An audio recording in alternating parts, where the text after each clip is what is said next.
Good morning, class.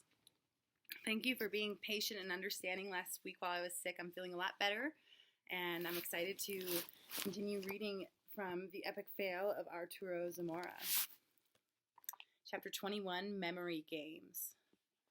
The next morning, my mom came in to wake me up before my Hulk alarm went off.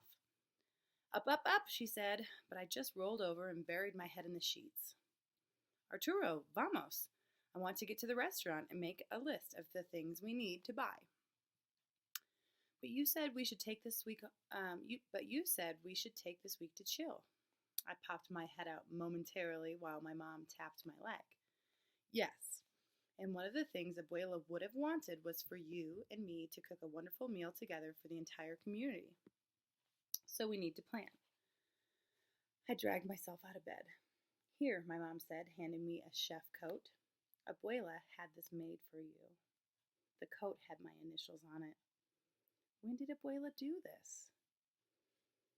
I told her I wasn't sure if you wanted to cook or that you were even ready yet, but you know your Abuela, stubborn and insistent. She was right, and that made me smile.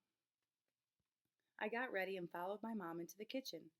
My dad handed us 2 egg sandwiches and gave my mama a to-go cup of what smelled like cafe con leche.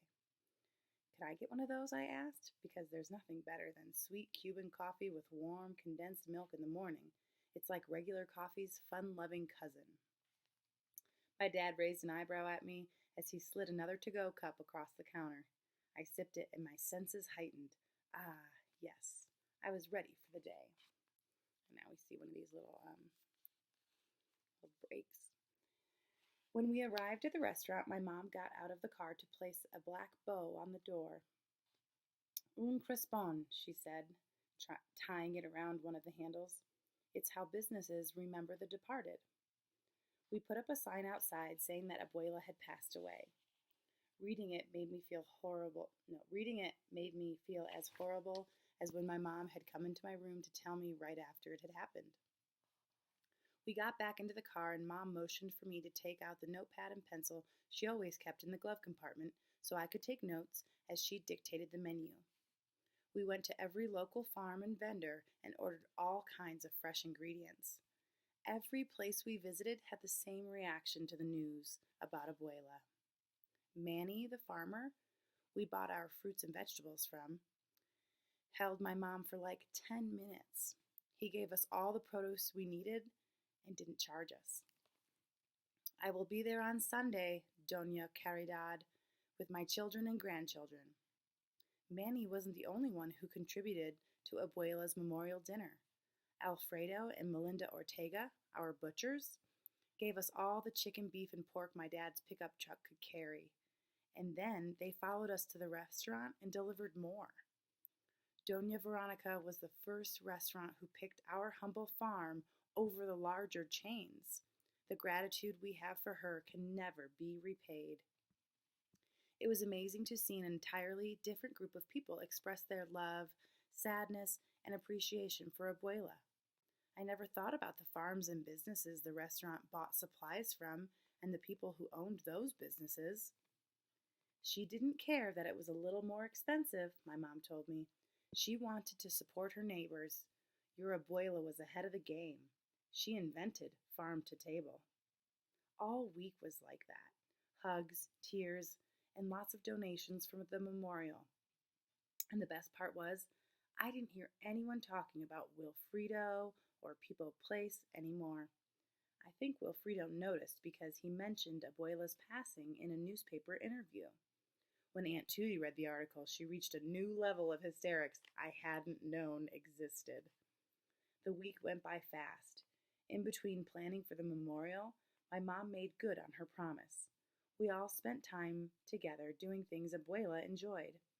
The only part I really didn't like was when my dad came home with Abuela's urn.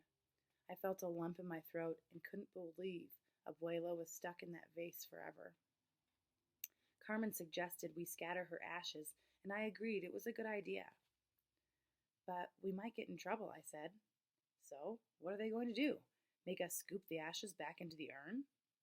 I laughed. She had a point. Wilfredo Pipo tried to reach out to my mom, but that didn't go very well for him. She almost slammed the door in his face a few times, and I think he finally realized that he wasn't invited to the memorial dinner.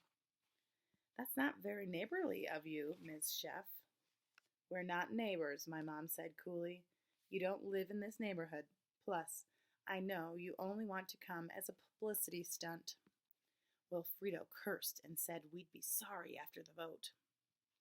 It was strange, but Wilfredo's empty threat didn't bother me. The whole week was a love fest for Abuela, and nothing could make those good feelings go away. Not even when I found out that the Marti photograph Carmen and I had found in Abuela's apartment wasn't real.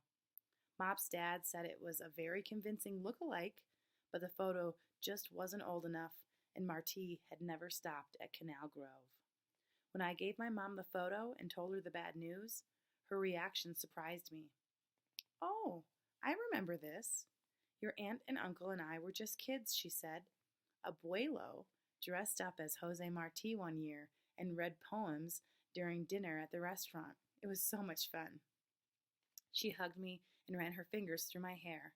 Then she grabbed my face and kissed my forehead. That's the end of the chapter. Chapter 22 is called Slicing and Dicing.